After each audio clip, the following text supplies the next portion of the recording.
Hello viewers, today we are going to start our ENT concepts. In this we will be seeing few interesting concepts one by one in ENT. We all would have studied this.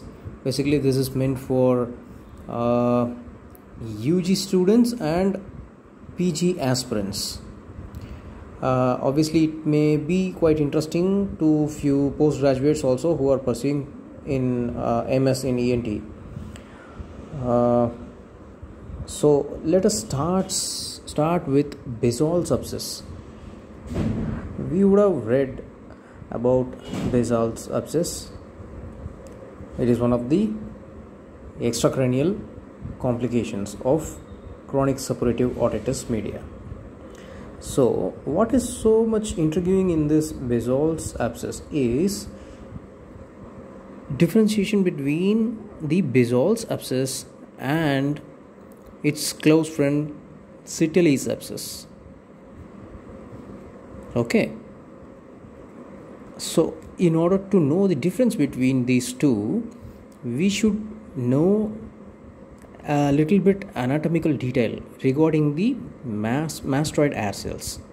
See, this is the EAC when we are looking from side view, and this is the mastoid. Okay, now this is the digastric posterior belly, which is coming and attaching in the mastoid process. When we look this mastoid from below, there will be a groove into which this posterior belly will be going and attaching. The same groove will be seen as an elevation when we look from above, from inside. I mean when we are doing mastoidectomy. Okay, that is seen as an elevation, as a ridge. That is called as digastric ridge. Now, if we see this ridge, the mastoid pneumatization which are medial to this ridge, or medial tip cells which are lateral to this ridge, or lateral tip cells. Now,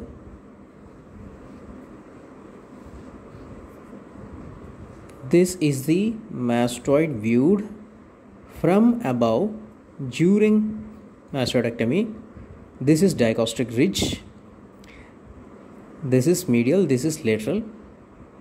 The pneumatization here is mastoid tip cell, medial tip cells, and pneumatization lateral to the digastric ridge gives rise to lateral tip cells. Now, when there is buildup of pressure due to pus formation, and due to which, if there is destruction of trabeculae, when it reaches the tip cells, it will burst out of the mastoid air cell system and it will percolate down deep into the neck, forming abscesses. Now, when it is coming from the lateral tip cell, this will be between the digastric ridge and attachment of sternocleidomastoid. So when pus tracks down between sternocleidomastoid and the posterior belly of digastric, that becomes basal abscess. But if the pus drains from medial tip cells, medial to posterior belly of digastric, that is Citelli's abscess.